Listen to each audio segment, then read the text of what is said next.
And that sort of taught me the discipline of that comedy is boundless and timeless, right? But it does need so much attention to it. Hi, I'm Alex DeLerma, and this is the Cinema Gym. If these videos are helping you and you want to see some more, please like, subscribe, comment. Let's keep this thing going. Chris Coppola, topic number 1. So we had this wonderful fluid conversation. Yeah. And then you presented a great topic, which is, can comedy be serious? The idea of comedy being serious for me was there had to be a root of it, right? For me. And so I went back and looked at stuff because Cinda would make me do stuff like Shakespeare. And I'm like, well, shit, can I make this be funny? Because I can't improvise here. I can't screw around here. But I just learned the root of comedy through there. And that sort of taught me the discipline of that comedy is boundless and timeless, right? But it does need so much attention to it. And if you have someone who's funny, that's fantastic. But if you have someone who's funny and is going to dedicate their time and energy into it, then you're going to see the people that you see that are, you know, the people that we all love, the Robin Williams of the world. Right. I mean, that man Steve seems Martin. like it's coming out of nowhere, but he's Juilliard trained. You know, I think his favorite writer was Shakespeare. You know, I mean, there's a lot of seriousness behind that comedy. Yeah. You just you said something just a moment ago about comedy needs, it just needs a serious attention, and meaning lots of times, like when comedians, and there's a lot of good comedians that become actors that have no formal training. Yeah. And That's because they know timing. yes, and comedic timing is very important, of course, if you're doing comedy. But lots of times they think, well, my job is to be funny, and I would disagree with that. And in fact, Yeah. you know, in the Cinema Gym studio, I would teach for comedy. I go, look, guys, prepping for comedy is no different than prepping for drama. To do it really, really, really good, you do all the same stuff, and then you add the comedic energy. But just think of it as a drama. Approaching that. Don't think like, Yeah. this is But I gonna will be a say this breeze. I don't have about to do comedy versus drama, and don't get me wrong, you do a 12-hour day of any kind of acting gig, it's a tiring day, right? Yeah. I know a lot of people who aren't actors are like, what could be tiring about that? But the mental exhaustion that goes on, right? The mental exercises that are going on in your brain. Hey, I got to move downstage and grab that cup. I got to come up here. And the director's like, please look up to camera when you do that.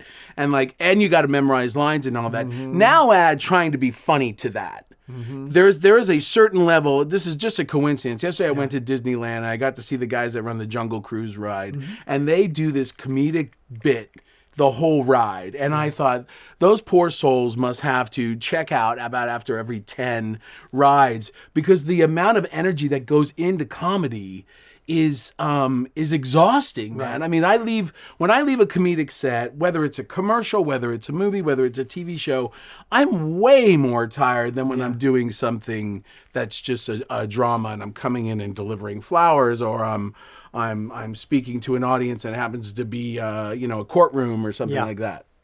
Yeah, and certainly there's times where comedy is going to be more it's going to be more fatiguing, maybe for physical reasons, whereas a drama would be more fatiguing because you have to go to a deep emotional place. But when you're talking about the seriousness of comedy, I like that because people should know it's not. Yes, it's fun to do comedy, but it's serious work, and you have to do the homework. Unless your job is to come in and to be, I'm going to go back 25 years now. You know, Bobcat Goldthwait, when he was doing Bobcat, that thing. Oh, we'll put Bobcat in the movie for 2 scenes, and he'll come in and he'll be the fast food guy. Okay. But that's a character-y. That's a character-y thing. That's like people who get commercials and they book a ton of them because they have a funny face. Yeah, but so many people think, oh, wouldn't it be just fun to just be a comic actor? That's what comic acting is. See? Yeah. No. I mean, it is a blast. I mean, the greatest thing about comedy is when you're doing it and it's working, because people are laughing. Yes. But when you're in a room and things go south because you made a choice, and you made a choice. It was not in the script. Yes. the greatest thing, the great people know to stick to their guns. Yes. You got to stick to you mapped out a plan. Do not abort. Commit to the because choice. if you abort now, shit's going to go real sideways real fast because you're trying to please them. And you can't. You can't always please them. You know, someone once told me there's 3 people in an audition. Yeah. And every once in a while they would show up, about maybe every 18 months. Someone who hates you, someone who loves you, and someone who's not sure. Who do you play to? Right. You play to the person who's not sure. The person who hates you is like this. Person who loves you is like this. And the other one's kind of looking at you like this. And that's the one you play to. But if you lock on, and oftentimes this happens with actors, they lock on to the one who hates them. You'll see big star. I heard Madonna once say, I saw someone in the 8th row at a stadium that was not paying attention and into my show, and I played to them. And so us as artists are pulled to the people who maybe aren't liking it, right? We want that like, right? Especially as a comedian. Yeah. You want everyone to laugh. And when a room's laughing at an audition, forget about it. I mean, you will go then, that will push you to the next level. So it sort of works against one another. But when you are feeling the juice and it's working, there you could even rise to another level. But that's all from that discipline of really finding it, you know, and making it just the attention to detail, the attention to every little beat that's going to go by and everything that you learned. And all that attention comes from reading the script, working the character, then doing some grunt work, right? Which is just sort of trying to shove words into your head, then going back and seeing, well, what is my beginning and how do I make this person, how do I make greedy funny? Okay, because the character's greedy, but he's also funny.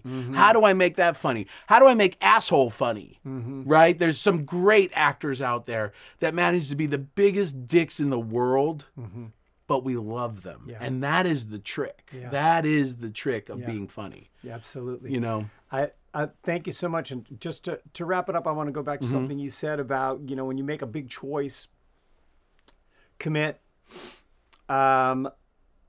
be serious about the work, do the work.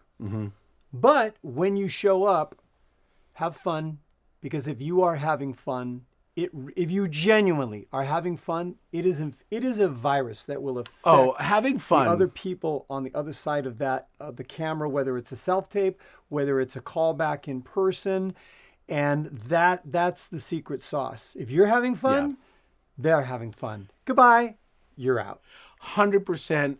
If you're I have been in so many situations where because I'm having fun in the audition, casting has stopped me and says, you're so wrong about your choice right now, but we love you so much. And they're not saying that, but they're like, can we fix it, please? And then that's also really a strength of mine. I can adjust. I am not stuck to the weird face I made at the beginning or the strong entrance I did or whatever it is that I chose.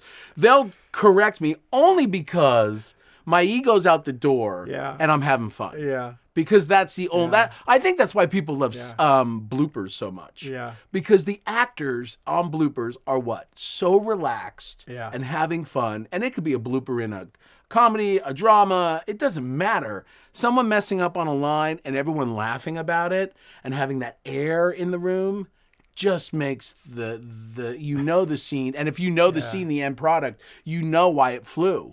You know, having fun. Chris Coppola. Yeah, man. Thank you so much. You're so welcome. The Cinema Gym is all about helping you transition from the stage to the screen. If you're interested in classes, seminars, or private coaching, you can visit the website. Hope to see you in the gym soon. TheCinemaGym.com for virtual one-on-one coaching for camera.